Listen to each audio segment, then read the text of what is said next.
greitas pakartojimas, patikros punktas.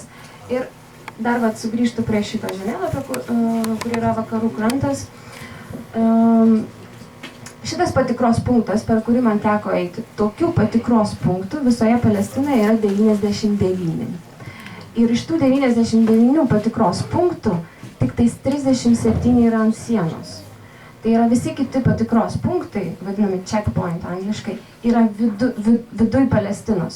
Įsivaizduokit, jeigu jums reikėtų važiuoti iš Kauno į Vilnių, reikėtų sustoti, parodyti savo pasą, savo kažkokią tai kortelę identifikacinę ir tada tik tais toliau keliauti. Tai va tie patikros punktai, jie yra pačioje Palestinos teritorijoje. Ir tas man buvo labai keista, nes saugumo sumetimais lygtais tie patikros punktai turėtų būti pasienyje, bet iš tikrųjų dauguma iš jų yra viduje Palestinos. Tai čia yra tie vadinami fiksuoti punktai, kurie yra pastovus, o taip pat yra nepastovus, vadinami flying checkpoint. Tai tokių patikros punktų yra apie 300 per mėnesį.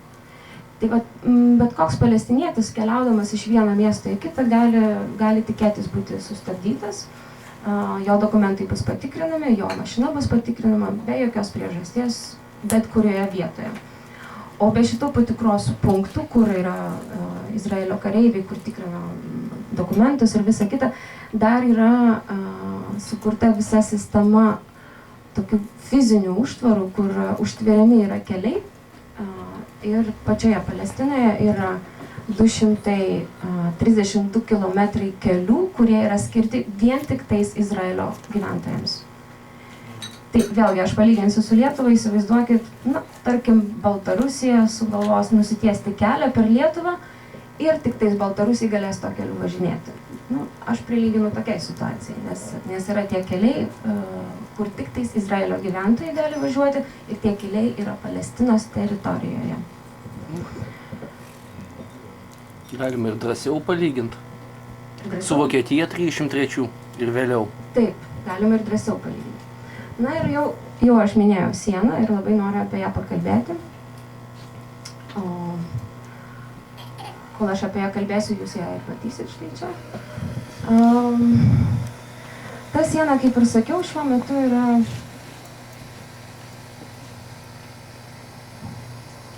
Šiuo metu yra 520 km. Berlyno siena buvo 155 km. Tai skirtumas labai didelis.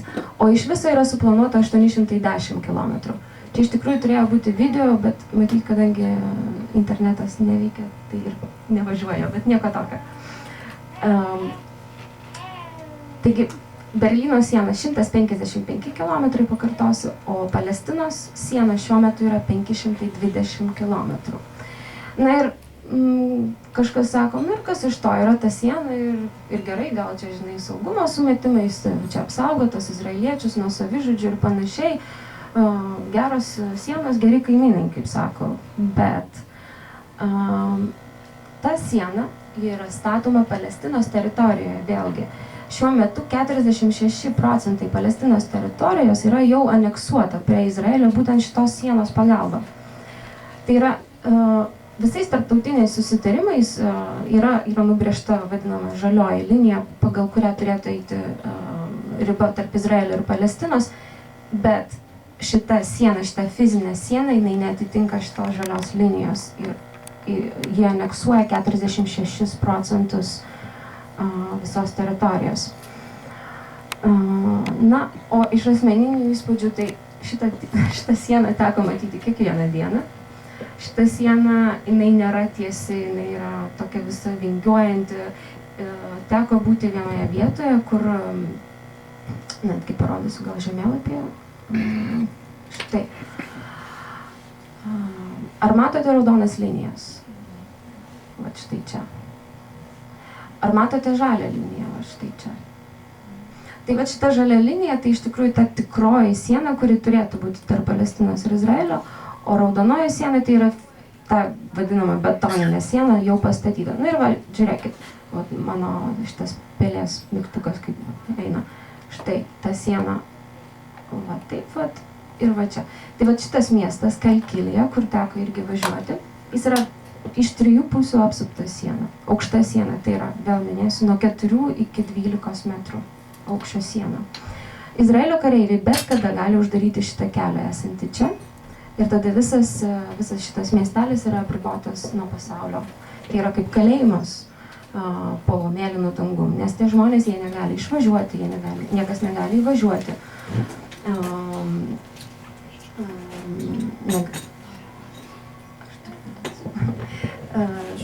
Tarkime, greitosios pagalbos mašinos negali įvažiuoti ir panašiai. Tai va šitame mieste irgi teko būti, teko kalbėti su darbininkais, su žemdirbiais.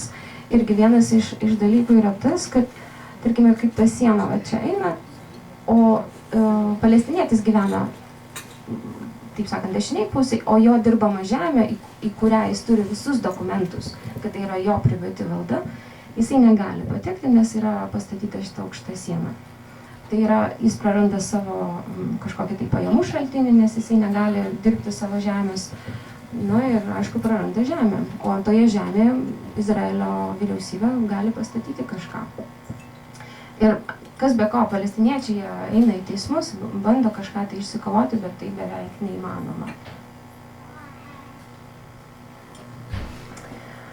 Dar labai daug yra piešinių, gal ar kam nors teko būti prie Berlyno sienos? Turbūt, jau matau vieną ranką, daugiau gal? Daugiau rankų ir 3 ranka. Galite įsivaizduoti, kas tai yra, vėlgi yra daug piešinių, ta siena yra labai stipriai saugoma, yra bokštai, tokie, kur pastoviai sėdi kareivis ir prižiūri. Tai praktiškai yra žiauriai apribojamas asmenų judėjimas. Ir būtent šitoj nuotraukoj vėlgi labai pakankamai tamsu yra, bet gal suprasit. Siena eina tokia ilga, čia eina. Ir atrodytų, gerai, ta siena skiria Izraelį nuo Palestinos, bet būtent šitoje nuotraukoje šiuo atveju skiria 2 palestiniečių kaimelius, kas atrodo, man tai pavyzdžiui labai keista. 2 šeimos, viena gyvena vienoj pusėje, kita gyvena kitoj pusėje, jie negali susitikti. Nes tam, kad jie susitiktų, jie turi gauti leidimą iš Izraelio vyriausybės ar iš Izraelio kariuomenės. Ar jeigu kas nors atsitinka, ar tai kas nors susirga, praktiškai neįmanoma. Tai galbūt tiek faktų apie šitą sieną. Beje, jinai iki dabar jau kainavo $2 bilijonus. Šitą visą sieną. Vienas kilometras kainuoja $2 milijonus. Tam, kad pastatyti šitą sieną.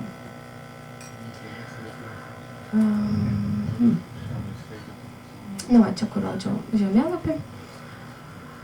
Ir dabar noriu pakalbėti šiek tiek apie vandens problemą. Kadangi teko gyventi 1,5 mėnesio, teko nemažai susidurti su vandens problema, nes dingdavo vanduo, nežinodavom, kas čia dedasi. Iš pradžių paskui sužinojom, kad iš tikrųjų vanduo yra kontroliuojamas Izraelio. Tai yra Palestinos teritorija, kaip ir visi gamtos ištekliai turėtų priklausyti palestiniečiams, bet ne. Vanduo yra kontroliuojamas Izraelio. Ir iš visų vandens telkinių, kiek yra vakarų krante, Izraelis naudoja 73%. Ir kas lieka, atitenka būtent palestiniečiams. Palestiniečių šiaip ekonomika yra labai reikalauja daug vandens, nes yra žemdirbystė, augina daržovės ir panašiai. Tačiau 90% visų žemdirbių turi pasikliauti lietumi, nes neturi prieimo prie vandens. Ir teko lankytis keliuose kaimeliuose ir nuotrauka kairėje yra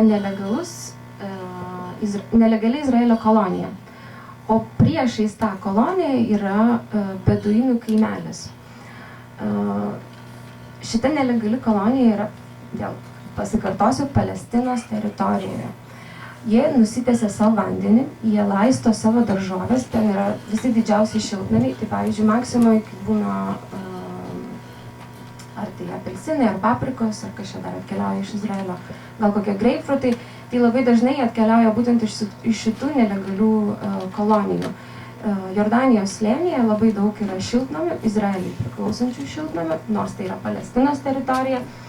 Ir jie turi gerą vandentekį, turi visą sistemą, o šalia gyvena beduinai, kurie neturi vandens, kuriems yra uždrausta prieiti prie vandentekio ar tai prie kažkokių tai vandens telkinių.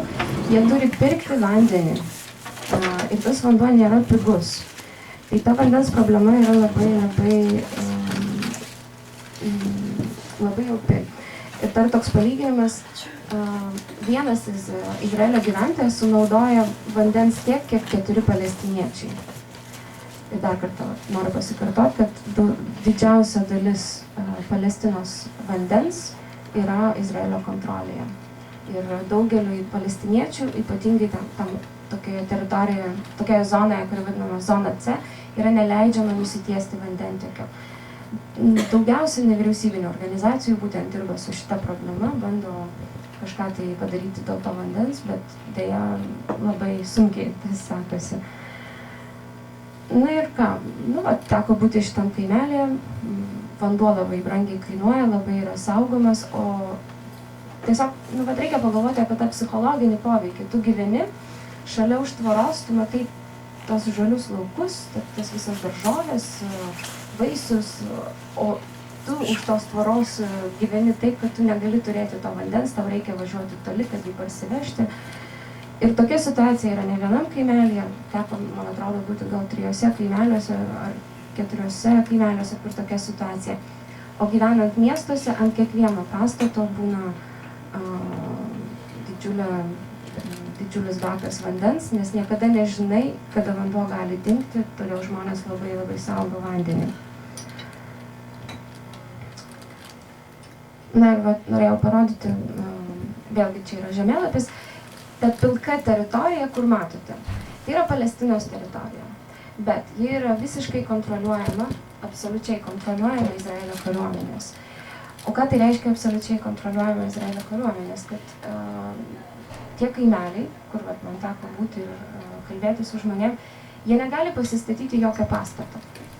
Jeigu jie pasistato ką nors, kariuomenė atvažiuoja ir nugriauna. Ir visą tai saugumo sumetimais, nors žmonės šitoje teritorijoje gyvena labai seniai, iki Izraelio susikūrimo ir panašiai. Taip pat neleidžiama nusitiesti vandentekio, neleidžiama prisijungti prie elektros tinklų. Na, aš tai sakau, kad viskas yra daroma tam, kad tie žmonės paprasčiausiai išvyktų iš tos zonos. Apskritai Izraelis, Palestina šiuo metu yra padalinta į 3 zonas. Viena zona, tai tarkim, šitoje vietoje, kur yra Nablus, yra palestiniečių valdoma zona. Paskui šiek tiek šviesesnė teritorija, šviesesnė teritorija yra šiek tiek valdoma Palestinos, bet daugiausia valdoma Izraelio, ir pilka teritorija yra absoliučiai valdoma Izraelio kariuomenės. Na ir, kaip jau sakiau, tai reiškia, kad palestiniečiai negali pasistatyti nei namo, negali pasistatyti kažkokių tai statinių savo gyvuliams, negali nusitiesti vandentekio ir panašiai. Tiesiog situacija, ypatingai šitoje teritorijoje pilkoje, Jordanijos slėnyje, yra labai kritinė situacija.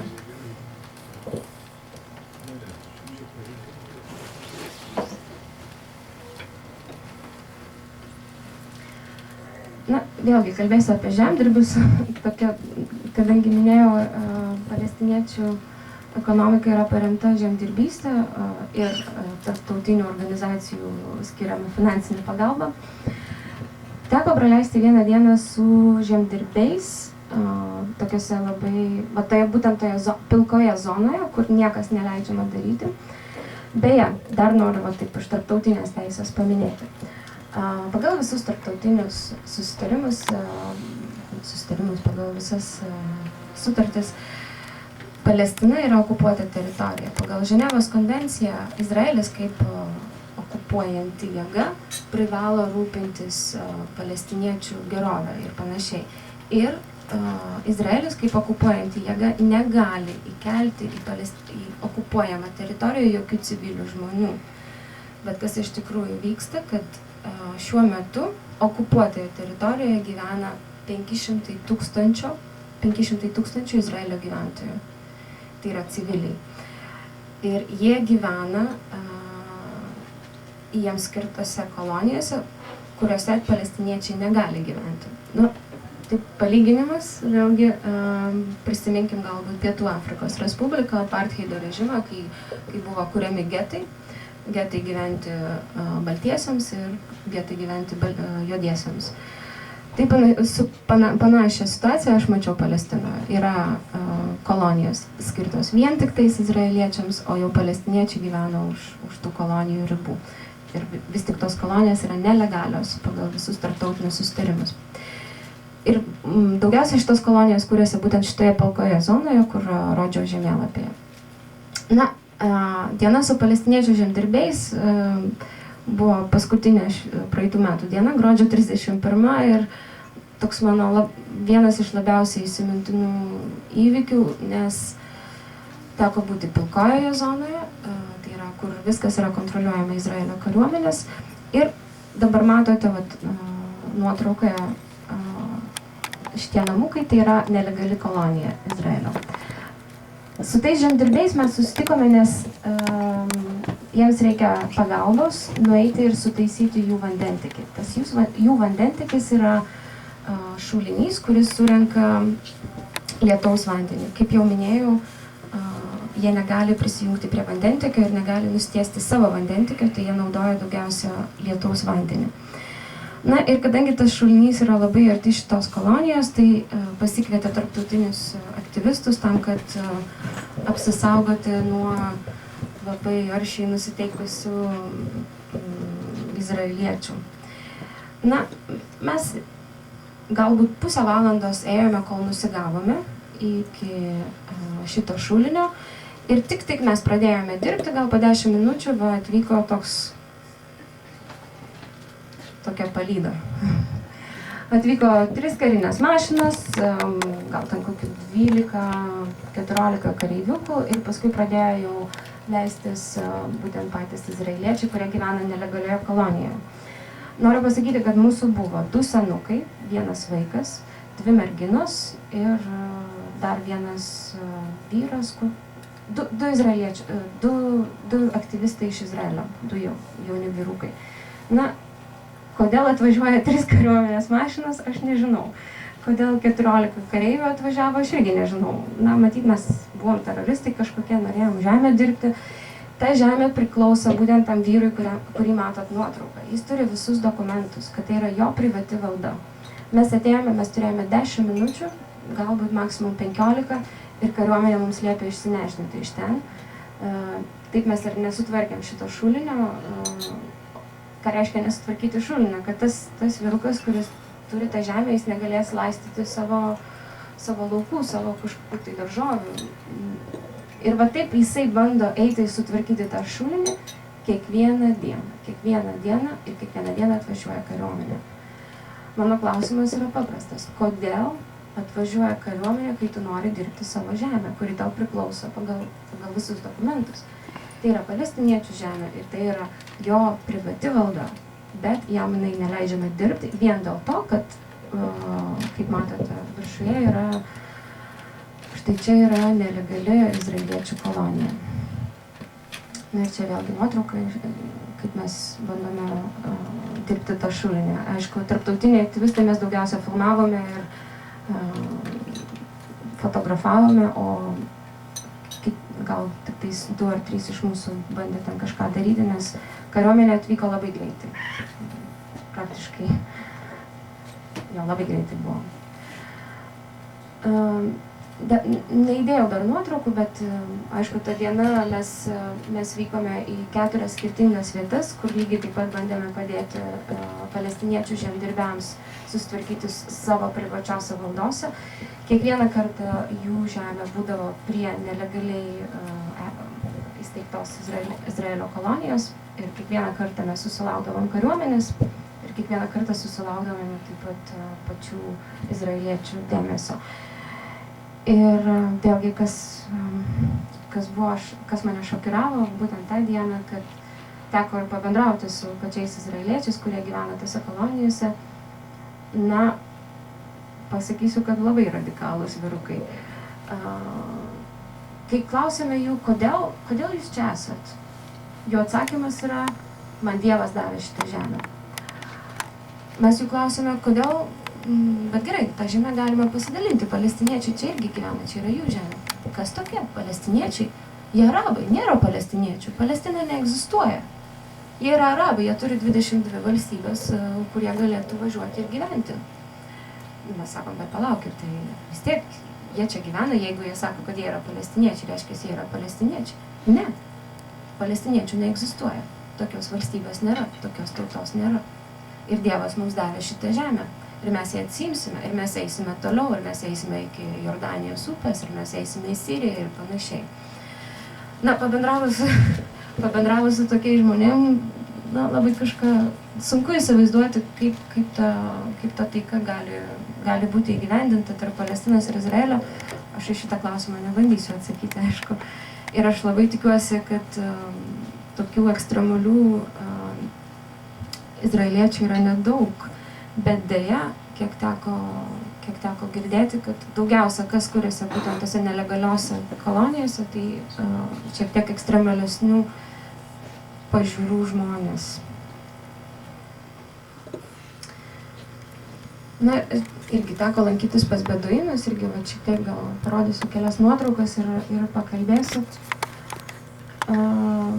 Beduinai gyvena toje pilkojoje zonoje, jeigu prisimenat, ta zona, kur yra valdoma Izraelio kariuomenės, tai jie negali statytis nei savo namų, nei vandentikio, nei elektros ir panašiai. Tai vat noriu parodyti kelias nuotraukas.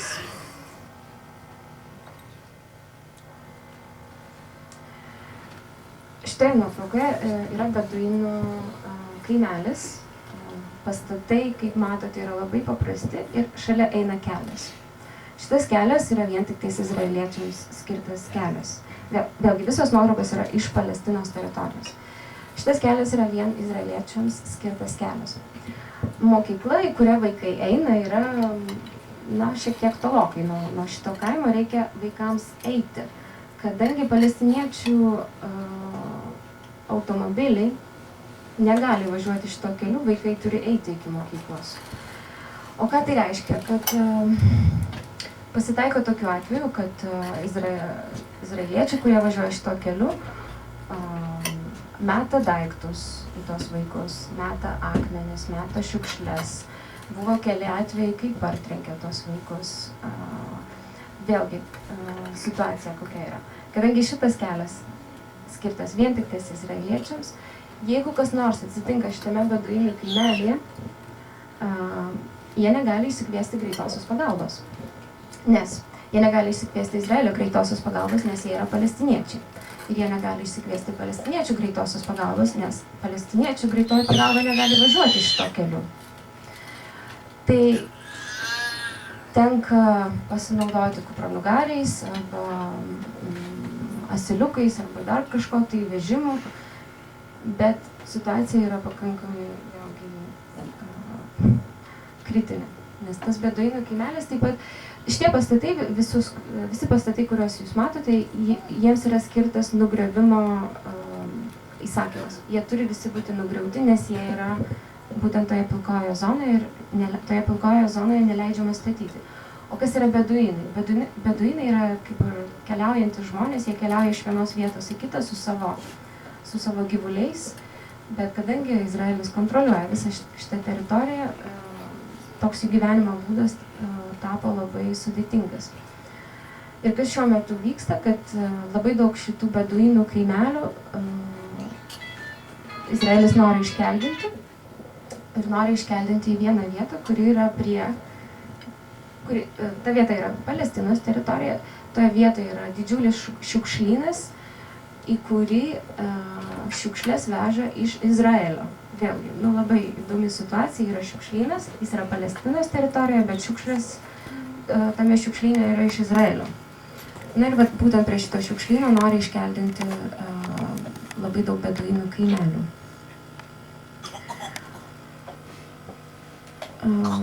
Kadangi visi pastatai turi tą būtent nugriovimo kažkokį tai įsakymą,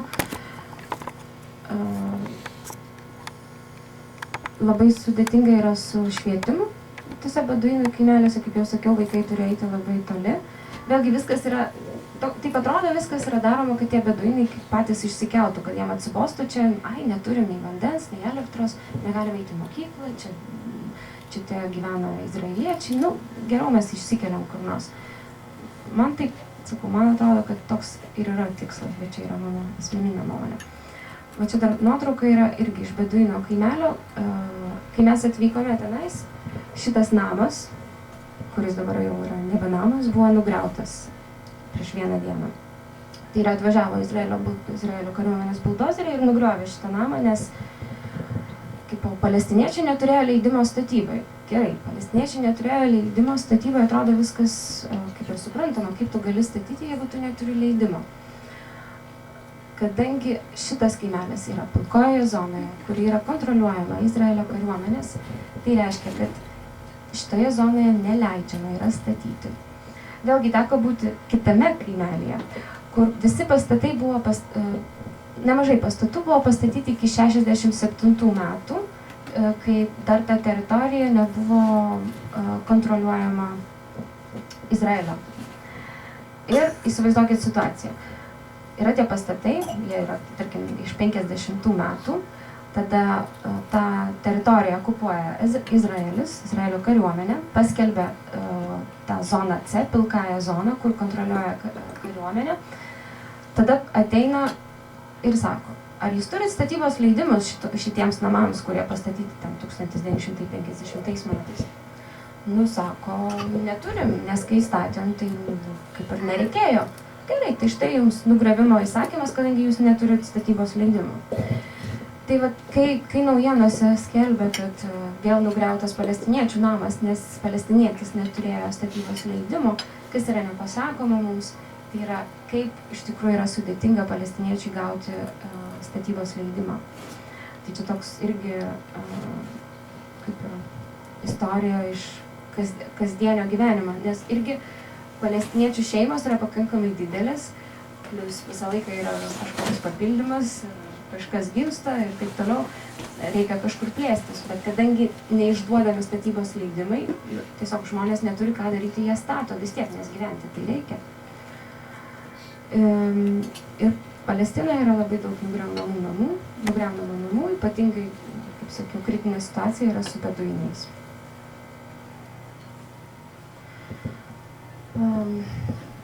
Dar vienas miestelis, kuriam teko būti.